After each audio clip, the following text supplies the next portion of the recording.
Amém. Vamos abrir nossas Bíblias em Tiago, capítulo 5. Hoje encerrando a série na carta de Tiago à igreja.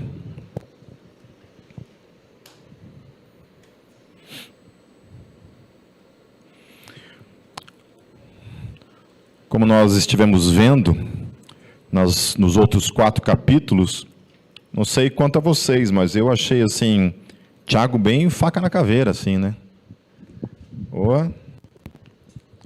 O que Paulo tem de graça, Tiago, às vezes a gente até entende por que alguns reformadores na época não quiseram essa carta como parte do cânon, porque realmente é uma carta que flerta de alguma forma com algum tipo de legalismo, mas na verdade o que ele está sendo apenas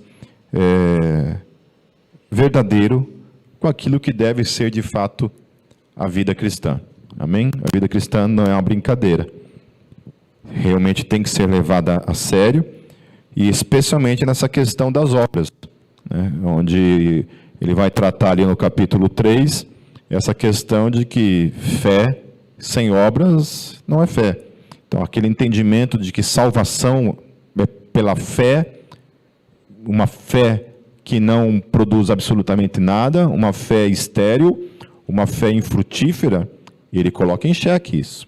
E ele fala algo que realmente nos escandaliza, até mesmo por sermos uma igreja que tem uma fé de cunho reformado, a gente fica um pouco escandalizado com algumas coisas que ele fala, onde ele fala explicitamente que a salvação não é somente por fé, é por fé e obras. Isso coloca em xeque algumas coisas que a gente crê. Mas se nós lermos o contexto em que ele está falando, o que ele está colocando em xeque é justamente esse conceito de que somente crer basta, né? Onde você somente crê, se assenta e fica contemplando, assistindo as coisas acontecerem. E ele fala que não, né? E a gente falou dos exemplos disso, que todos os homens que creram, mas a sua fé os conduziu a um tipo de movimento, né? Eles não simplesmente ficaram crendo em Deus. Então, o tipo de fé que a Bíblia fala é uma fé que produz movimento na nossa vida. Amém? Então, o título dessa pregação é a fé em meio ao sofrer, ou ao sofrimento. Vamos lá? Versículo por versículo. Vamos acompanhando e anotando aqui do que você que trouxe um caderno aí, ou quiser anotar no celular. Então, ouçam agora vocês ricos, chorem e lamentem-se, tendo em vista a miséria que lhes sobrevirá. A riqueza de vocês apodreceu e as traças comeram as suas roupas. O ouro e a prata de vocês enferrujam, e a ferrugem deles testemunhará contra vocês, e como fogo lhes devorará a carne. Vocês acumularam bens nesses últimos dias.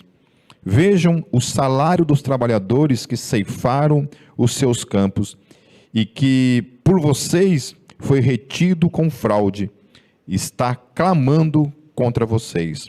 O lamento dos ceifeiros chegou aos ouvidos do Senhor dos Exércitos. Amém?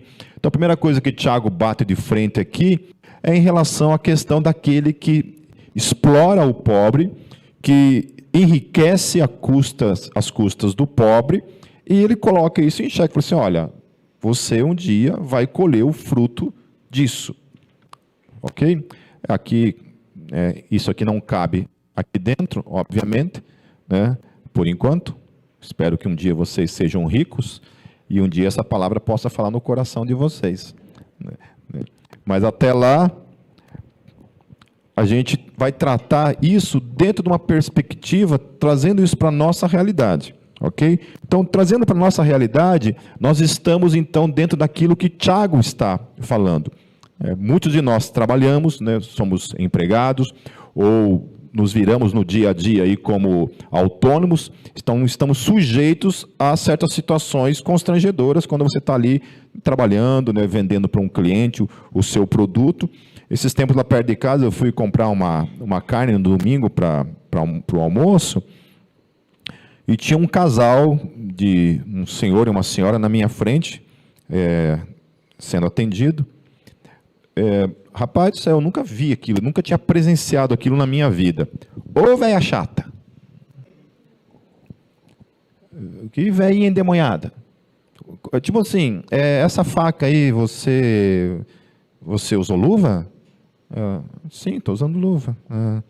Mas vocês lavaram essa faca? Se eu fosse a mulher, já tinha respondido. Falei, não, senhora. A gente passou no vaso sanitário ali, ó, né? Depois passou na terra, passou no cachorro e depois viemos cortar a carne aqui. E ela ficou ali, sério, gente, uns 5 minutos enchendo o saco da mulher que estava ali cortando a carne. De verdade. E ela perguntando assim, até na cozinha, quem está dentro da cozinha lá, esse pessoal na cozinha usa máscara? Eu já estava ali, senhor, deixa eu dar um peteleco nessa velha. Só umzinho. Aí, depois lá de tanta encheção de saco, saíram, e eu já estava cheirando enxofre já, eu só acompanhando ele com os olhos assim, né? Aí a mulher veio me atender, eu falei assim, sério mesmo? Eu falei, você aguenta esse tipo de coisa? Ela, você não viu nada. Então, você não viu nada. Então, essa coisa, né, daquele que tem, quando está sobre alguém e você exige da pessoa uma coisa assim, aquela mulher oprimiu aquela mulher que estava atendendo ali, né? Então, horrível, uma situação horrível mesmo aquilo ali. Mas, então, a gente sofre esse tipo de coisa no nosso dia a dia. Então, a minha postura diante daquela mulher ali, né, é um desafio. Se eu estivesse no lugar dela ali e passando por aquilo ali. Esse cabo aqui está... tentar não segurar nele. Mas dando continuidade, queridos, vocês viveram luxuosamente na terra, desfrutando prazeres e fartaram-se de comida em dia de abate. Então, é justamente isso. A gente olha para as injustiças, não podemos perder de vista essa questão, que toda injustiça um dia vai ter a sua devida punição. Ok? Então, a gente às vezes inveja os que têm dinheiro e que exploram os outros. Calma. Não queira trocar de lugar com essas pessoas, porque essa riqueza um dia trará sobre eles condenação. Aí no versículo 6 ele continua assim, vocês têm condenado e matado o justo, sem que ele ofereça resistência. E aí essa questão que ele está falando assim, sem que eles ofereçam resistência, que é a coisa que a gente precisa trabalhar na nossa vida. Porque lá em 1 Timóteo 6, 1 a 2, olha o que Paulo fala para Timóteo. Todos os que estão sob o jugo da escravidão, vou repetir, escravidão, entenderam bem? Escravidão, devem considerar seus senhores como dignos de todo o respeito. Então, Paulo está falando para Timóteo o seguinte, aqueles que vivem debaixo de escravidão, devem considerar o seu dono, o seu senhor, com todo o devido respeito. Hoje nós, como cristãos, nós entramos muito nessa barca do politicamente correto, e olha, se Paulo hoje, nos dias de hoje, fosse um profeta, alguém que estivesse falando para a igreja de hoje, ele seria fulminado, apedrejado em praça pública, se ele falasse esse tipo de coisa aqui. Então, falar hoje de respeitar patrão, respeitar, mais uma vez, os líderes que Deus coloca sobre as nossas vidas, é ir em desencontro a tudo que está sendo falado aí fora, a essas vozes que estão ali. E aí Paulo continua dizendo, para que o nome de Deus e o nosso ensino não sejam blasfemados. Olha só, Ele está dizendo então que o cristão que se rebela contra o sistema que está ali vigente, que se rebela e não trata aquilo com a sua devida sabedoria e respeito, ele está envergonhando o evangelho. Ah, Pipe, é o que você está falando. Não, não é o que eu estou falando, é o que Paulo está falando. É o que o apóstolo Paulo está falando. Dentro de uma sociedade que oprimia o escravo, oprimia, né? Não começou a tratar no começo ali do rico? De quem que ele acha que vocês estão falando? Tiago está falando dos ricos. Esses ricos que oprimem, que enriquecem. Aí vem Paulo, como se estivesse dando um conselho para o próprio Tiago. Falei assim, ô Tiago, beleza, foi até aí, né? Então, ó, eles não oferecem resistência, mas eu vou somar mais uma coisa. Ainda que eles sejam explorados, roubados, escravizados, eles têm que respeitar os seus donos, os seus patrões, com o devido respeito. Alguém aqui gosta dessa ideia? Não. E ele fala que, ao não fazer isso na nossa vida, a gente está desrespeitando, blasfemando em relação ao ensino que eles estavam propondo sobre a igreja. Os que têm senhores crentes não devem ter por eles menos respeito pelo fato de serem irmãos. Olha só. Esses dias uma pessoa, há um tempo atrás, veio conversar comigo de uma maneira muito desrespeitosa. Extremamente desrespeitosa com a minha pessoa. E beleza. Aguentei tudo aquilo ali caladinho. Né? Discordei absolutamente de tudo que foi falado em relação a mim, mas beleza. Passou-se o tempo, essa mesma pessoa veio procurar conselhos para mim. Falei, opa. Espera aí. Um mês atrás você me desqualificou totalmente. No que eu respondi isso, falei assim, olha, segundo o que você falou, eu estou desqualificado para ser uma pessoa que te dá conselhos. A pessoa me respondeu assim, que tipo de pastor que é você? Eu falei, então, vou repetir. Eu sou exatamente o mesmo pastor que há um mês atrás você me desqualificou. Mas que tipo de pastor você? Não, você não está entendendo. É você que me desqualificou, não sou eu. Então, assim, eu não estou entendendo. Quem não está entendendo sou eu. Se eu sou esse desqualificado de um mês atrás, por que você está me qualificando para agora te dar conselhos? E de verdade, queridos, eu falei, me nego. Não, mas acabou, não tem conversa. Certo? Então é isso, a pessoa desqualifica você, coloca você numa situação em que você não tem mais autoridade para dizer nada, um mês depois vem te procurar para que você dê conselhos para ela, certo? Então, por que eu estou falando isso? Porque quando se trata de nós nos relacionarmos com o mundo, com aqueles que não são cristãos, Paulo está falando que a gente tem que engolir sapo, para não envergonhar o evangelho. Por causa do evangelho, você precisa engolir sapo. Quando se trata de entre nós, ele também está falando que tem que engolir sapo. Que muitas vezes você não tem que ficar aí brigando o tempo todo. Porque aí entra essa questão. Ah, mas você não é pastor? Vai se lascar. O que essa palavra significa? De que eu sou mais do que alguém? Não. Eu sou aquele azarado que Jesus olhou e falou assim, vou separar você para esse fim, para essa missão. É isso. Mas ele não me colocou assim como alguém superior, alguém mais perfeito. Não, só separou. Falou, você, podia ser qualquer um de vocês, queridos. Qualquer um de vocês. O que eu acho legal nessa questão do chamado de cada um e do dom que Deus distribui a cada um de nós, é que não é a sua capacidade.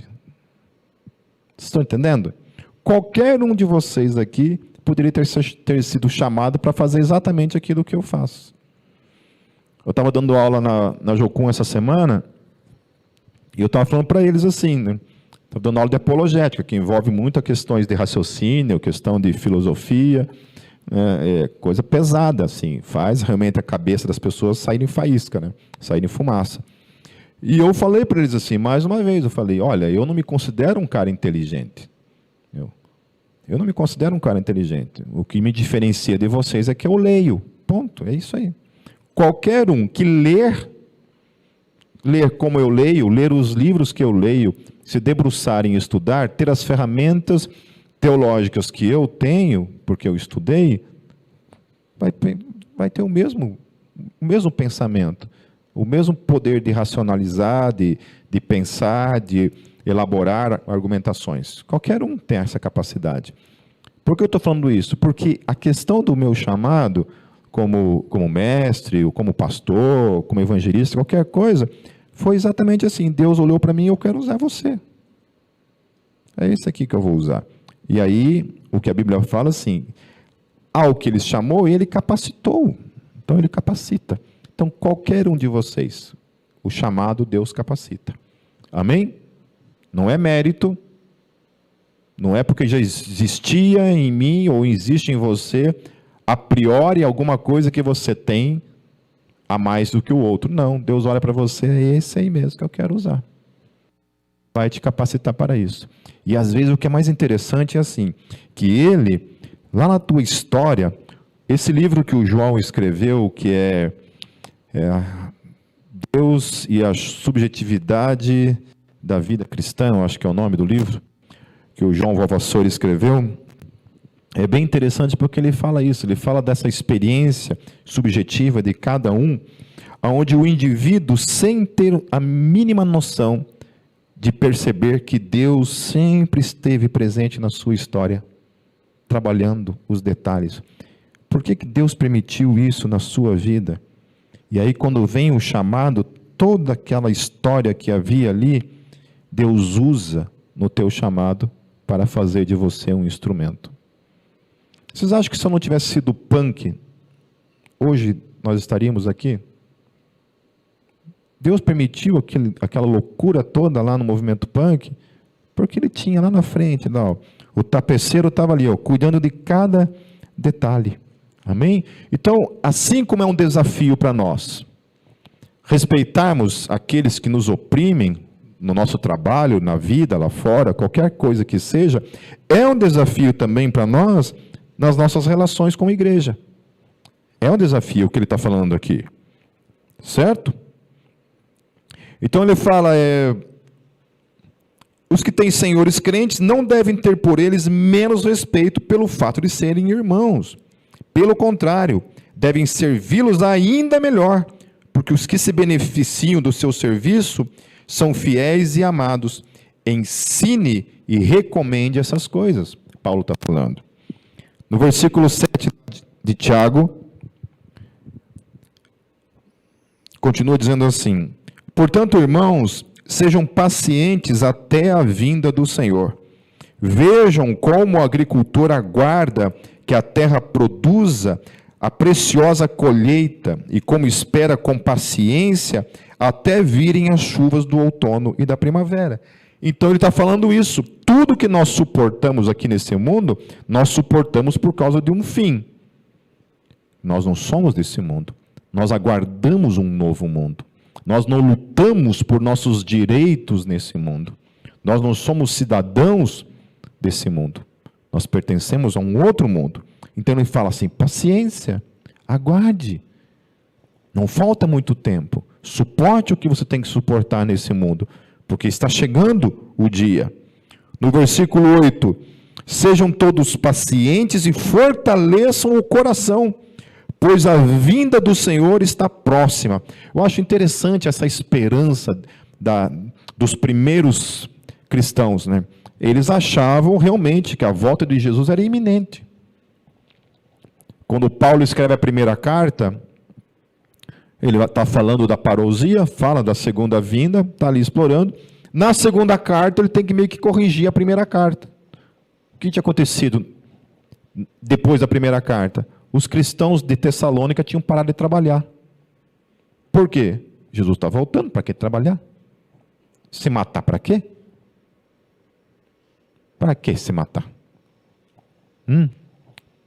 Aí Paulo tem que falar, vocês entenderam errado. Tem alguma coisa errada aí.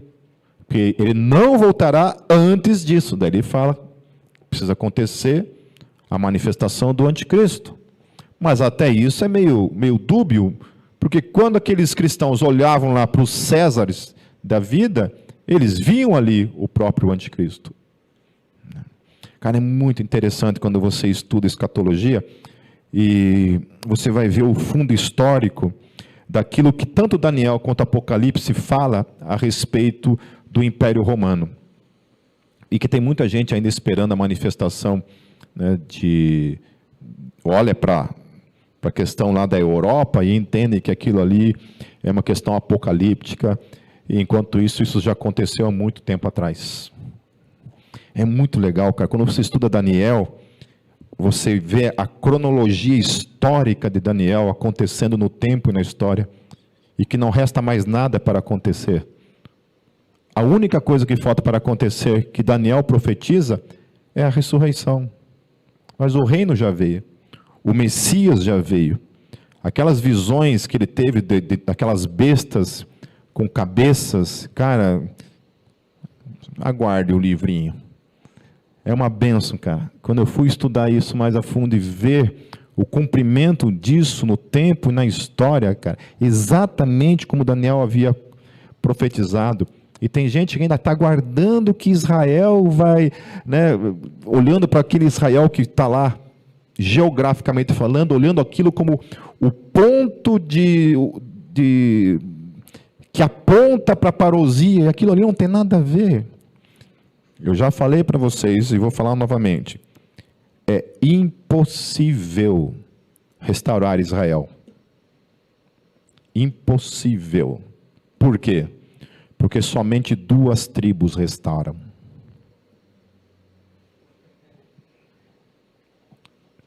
Todas as outras, não é esse Israel aqui, tá?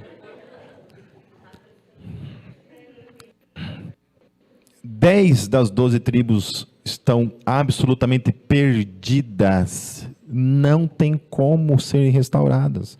Então, quando você lê lá Apocalipse falando de tal tribo havia tantos mil, de outra tribo, aquilo ali não tem nada a ver mais, queridos. Aquilo ali tem outra questão, que aquilo ali aponta.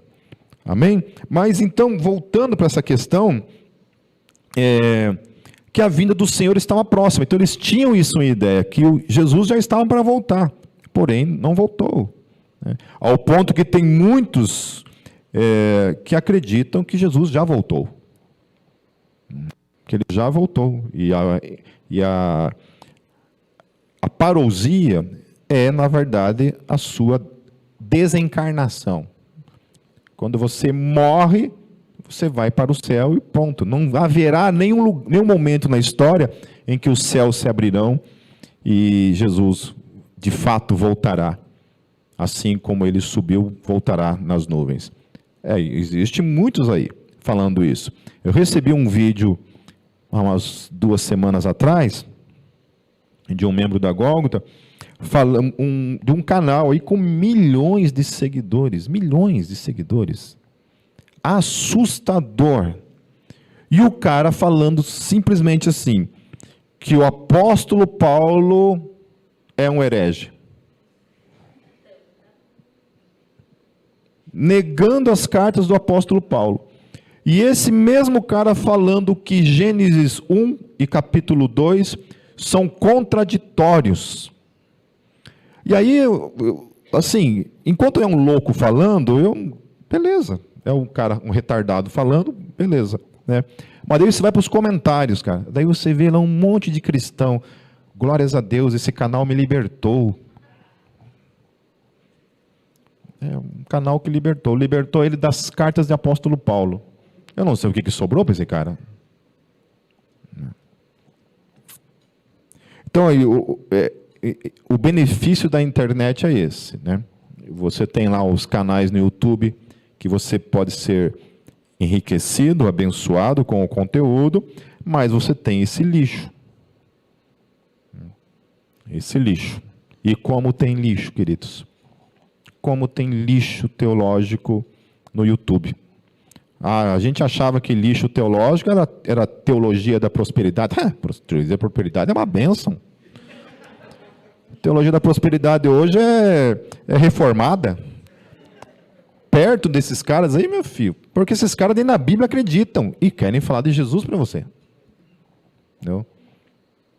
A teologia neopentecostal ainda força o texto, mas pelo menos acredita na Bíblia. Entendeu? Não, mas é verdade, os caras não negam a Bíblia. Não, negam pelo aquilo que falam, né? Mas não o texto em si. Não, esses caras não. É assim, cara de pau mesmo. Não, Paulo errou. Paulo errou, está tudo errado isso aqui, se equivocou. Tem um que fala assim para mim que, olha só que interessante, o cara falou assim para mim, um desses malucos aí, falou assim que, não, porque lá no Vaticano tem uma salinha secreta com um monte de livros apócrifos que estão lá escondidos, e se você entrar lá, você é morto. Eu perguntei para ele, como é que você sabe? Mas você acha, porque Jesus, lá em Apocalipse, falou assim, que se vocês acrescentarem alguma coisa, o seu nome será arriscado. Eu falei, tá, mas o que tem? Então, você acha que Jesus não falou isso à toa? Ele falou porque já sabia que lá no Vaticano os caras iam esconder os livros. Então, assim, você vê o nível da loucura dos caras, né? Nível da loucura. Então, mas isso daí está enchendo por aí os canais no YouTube. Aí eu fico pensando, vai sobrar, né, cara? O que vai sobrar da igreja daqui a algum tempo?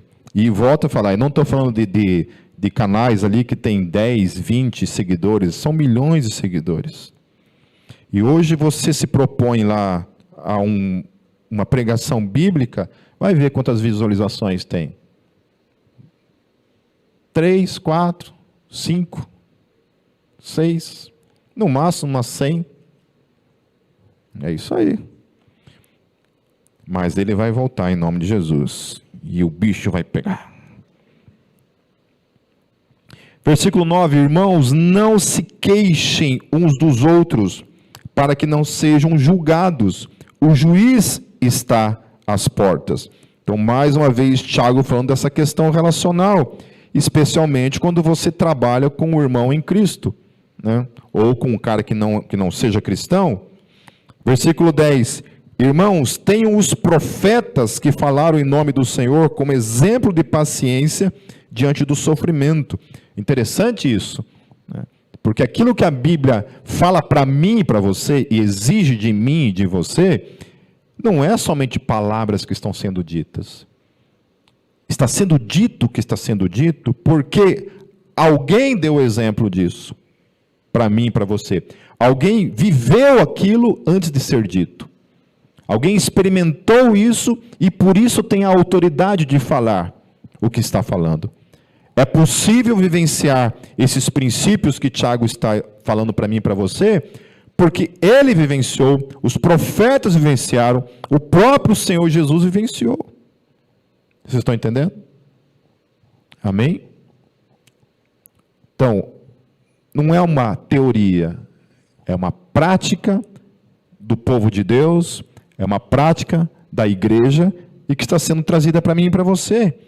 Lá em Hebreus 11, 32, 38, o autor de Hebreus ele fala assim: e que mais direi?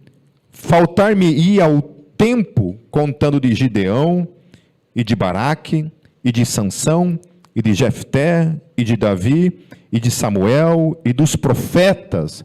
Então, Samuel e dos profetas. Samuel era um profeta, né, e juntamente com os outros profetas. Ele continua dizendo: os quais pela fé venceram reinos, praticaram a justiça, alcançaram promessas, fecharam a boca dos leões, apagaram a força do fogo, escaparam do fio da espada, da fraqueza tiraram forças. Olha que coisa poderosa. Da sua fraqueza tiraram forças, na batalha se esforçaram, puseram em fuga os exércitos dos estranhos, as mulheres receberam pela ressurreição os seus mortos. Até aí, olha, glórias a Deus.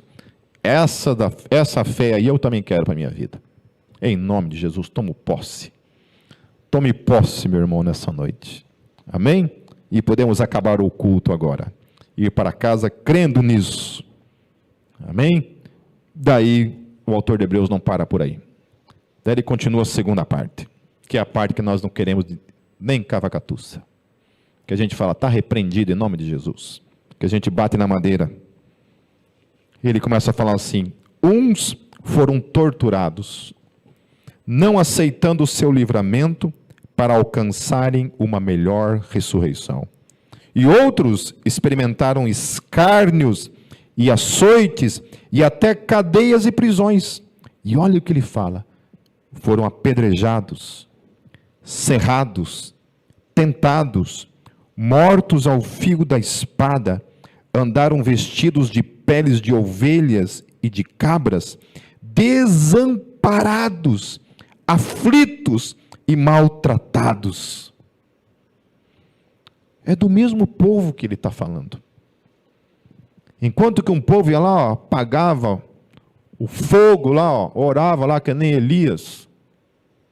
Bota fogo aí. Bota fogo. Agora pode molhar tudo aí, ó. Quer dizer, prepara o altar ali, ó. Molha toda essa lenha aí. Ó. Os caras molharam, não, molha mais. Molharam um pouquinho, não, molha mais, gente, é para encharcar o negócio mesmo aí. Encharcaram, ele orou, pegou fogo. Eu não consigo fazer pegar fogo nem quando eu vou fazer churrasco em casa. Tem hora que eu preciso orar lá e olha, a última vez foi o Christopher que me socorreu lá. Teve que vir aqui, o Christopher, vem aqui que eu estou passando vergonha. Daí ele fala isso. Ele fala, olha, peraí, não é só a parte bonitinha, tem a outra parte nesses caras, nesses profetas. E Tiago está falando para mim e para vocês, olha, tenham como exemplo os profetas e o sofrimento que eles vivenciaram. Ou seja, você está achando ruim do teu patrão? Calma aí. Não gosta de sofrer? Não, ninguém gosta do sofrimento. Ele está dizendo para mim e para você. Daí o autor de Hebreus fala assim, dos quais o mundo não era digno. E continua, errantes pelos desertos e montes, e pelas covas e cavernas da terra. Que coisa linda. Que coisa linda. A história do povo de Deus, que sofreu por causa do Evangelho, porque sofreu por causa da sua fé, porque sofreu por causa das suas confissões diante de Deus. Esse é o povo de Deus. Amém? Então, voltando no versículo 10 de Tiago 5. Irmãos, tenham os profetas que falaram em nome do Senhor como exemplo do quê? De paciência diante do sofrimento. Repete comigo. Paciência diante do sofrimento. Paciência. Espere. Aguarde. Aguente firme. Resista. Olhe para os profetas pelo que eles passaram. Resista até o fim. Versículo 11, ele vai dar um outro exemplo. Como vocês sabem, nós consideramos felizes aqueles que mostraram perseverança. Vocês ouviram falar sobre a paciência de Jó? E viram o fim que o Senhor lhe proporcionou? O Senhor é cheio de compaixão e misericórdia. Alguém aqui gostaria de passar pelo que Jó passou? Não quer tomar posse nessa noite, em nome de Jesus? Ninguém? Eu faço assim, você recebe aí. Ninguém quer. A gente só quer a recompensa, né? A recompensa da história de Jó. Quando a gente lê a história de Jó, a gente sempre olha da ótica do fim para o começo. Eu fico pensando Jó passando por tudo aquilo ali. Jó é um desafio. a compreensão da fé daquele homem. Eu tenho certeza absoluta que eu não conseguiria passar por aquilo ali. Não conseguiria de jeito nenhum passar por aquilo. Perder toda a família. Perder os bens, eu acho que já não tem muita coisa mesmo, mas... né? Perder os bens, eu acho que seria o de menos. Mas perder todos os filhos? Perder todos os filhos.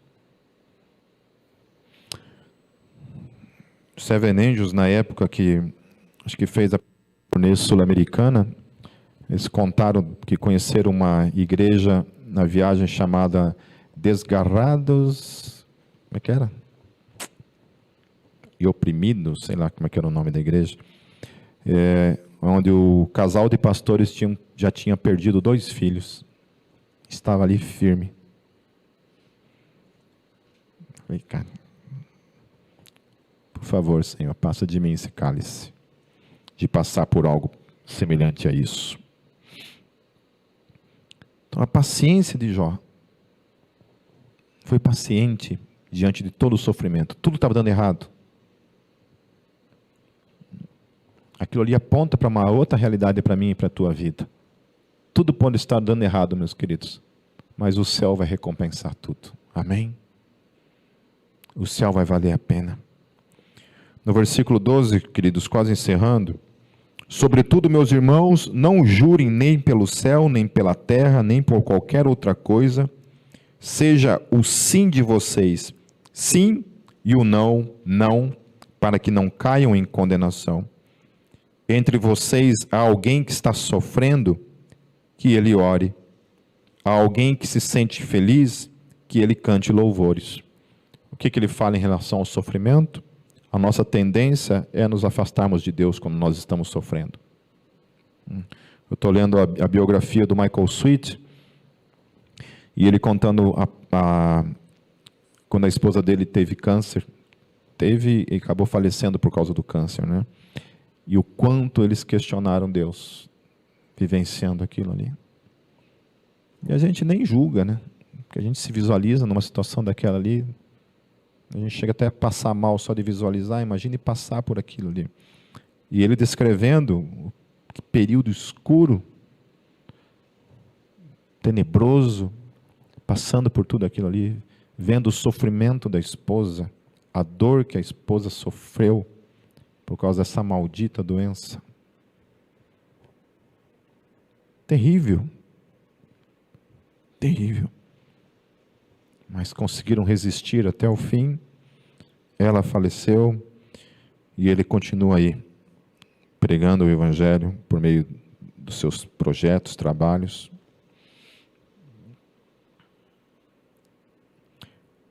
Entre vocês há alguém que está doente, que ele mande chamar os presbíteros da igreja, para que estes orem sobre ele e o unjam com óleo em nome do Senhor. E a oração feita com fé curará o doente, o Senhor o levantará. E se houver cometido pecados, ele será perdoado. Portanto, confessem os seus pecados uns aos outros e orem uns pelos outros para serem curados. A oração de um justo é poderosa e eficaz. Uma das grandes tragédias da igreja protestante foi ter perdido o lugar da confissão.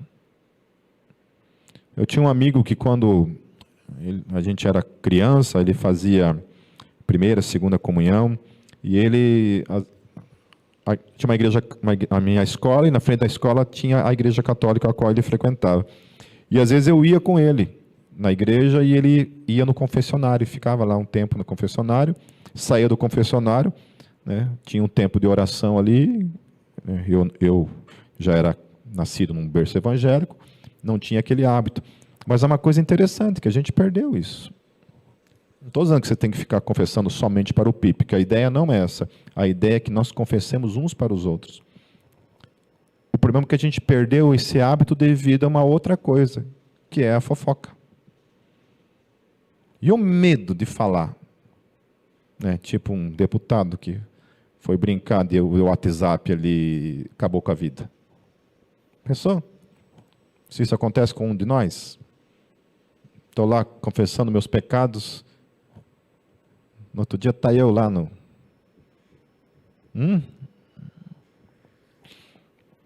Mas é horrível isso, porque nós deveríamos ter esse lugar de confissão entre nós. Porque o que a Bíblia está falando, queridos, é que a confissão dos pecados traz cura para a alma. Cura para o coração. Confessar pecados. Às vezes, você não precisa confessar o pecado, mas você pode confessar o pré-pecado. Que é aquele caminho que já está querendo começar, você vai lá e chama alguém para conversar. Olha, eu estou sendo tentado nessa área, estou passando por isso. Me ajude, ore por mim. E o texto fala assim, que a oração de um justo é poderosa e eficaz. É a Bíblia que está falando para mim e para você, que diante da confissão, diante da doença, a oração tem poder de fazer isso. Transformar e curar. Amém? É um princípio que a Bíblia está dizendo para mim e para você, que nós temos que crer. E aí ele fala um outro exemplo, mais uma vez, a Bíblia sempre vai trazer para mim e para você algo que houve a praxis antes de tudo isso. Alguém experimentou isso. E agora está dizendo assim, olha, se você aplicar na sua vida esse mesmo princípio que aquele praticou, você vai colher esses frutos.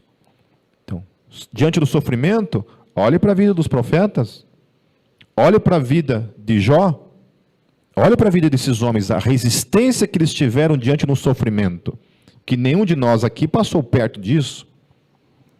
E aí ele vai falar em relação à oração, o poder da oração, aquilo que a oração pode proporcionar, trazendo cura, mas também trazendo o perdão dos pecados. E ele fala assim, Elias era humano como nós. O que isso significa? Que havia algo especial em Elias? Não. Era igual eu e você, queridos. Era exatamente igual a nós. E aí ele orou fervorosamente para que não chovesse. E não choveu sobre a terra durante 3 anos e meio. Acho que teve um Elias esses tempos que andou orando por Curitiba, aí que ficou mais ou menos uns 2 anos sem chover direito. Mas ele orou e ficou 3 anos e meio sem chover. Só voltou a chover o dia que ele orou de volta. Falou, agora chove, daí choveu. Então, se esse homem que é como nós tem o poder de parar a chuva durante 3 anos e meio, o que Tiago está falando é o seguinte, nós também podemos. Não é que você vai sair por aí orando a tua vontade, o teu querer. Não é isso. Quando ele orou debaixo de uma direção de Deus, obedeceu a Deus, e a Bíblia está falando que quando nós temos pessoas entre nós que estão doentes, nós devemos orar uns pelos outros. Nós devemos confessar nossos pecados uns aos outros. Para quem você confessa pecados? Tem alguém na tua vida que você abre teu coração e fala, olha, eu estou pecando nisso, estou errando nisso. Ou você não confia em ninguém?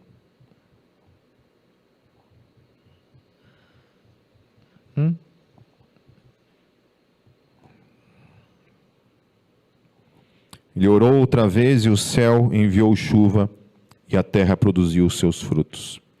Meus irmãos, se algum de vocês se desviar da verdade e alguém o trouxer de volta, lembre-se disso. Quem converte um pecador do erro do seu caminho, salvará a vida dessa pessoa e fará que muitíssimos pecados sejam perdoados. Por isso a necessidade da confissão. Amém? Confessar pecados é cobrir uma multidão de pecados. Confessar pecados é voltar ao início, é zerar para continuar em frente e receber perdão. Em nome de Jesus. Vamos orar.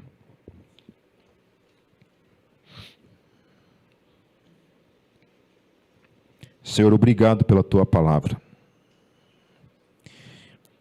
Especialmente obrigado, Senhor, porque a gente tem para onde olhar, porque a gente não está sozinho. Obrigado porque toda a nossa esperança, Deus, a nossa fé, aquilo que a gente crê, não está fundamentado em nós mesmos, mas na Tua palavra, nos Teus santos profetas, nos Teus santos apóstolos, na revelação daquilo que o Senhor falou para cada um de nós por meio da Tua palavra. Senhor, eu não sei dizer, Pai, o que falta a mim, o que falta à Tua igreja, em relação a visualizar mais curas acontecendo, salvação acontecendo, libertação acontecendo na vida daqueles a quem amamos. Tua palavra é tão simples, Senhor. Parece tão simples e clara. Nós somos homens e mulheres pequenos que cremos num grande Deus, que é capaz de fazer coisas as quais vão muito além do que nós podemos pedir ou pensar. Deus, atende a nossa oração. Nos ajude, Senhor, a ser essa geração aonde podemos ensinar as próximas gerações, Deus, daquilo que nós experimentamos como algo real e vivo na vida de cada um de nós, Senhor. Onde nós poderemos dizer para os nossos filhos: olha, um dia eu orei e isso aconteceu. Um dia nós passamos por esse sofrimento e nós resistimos.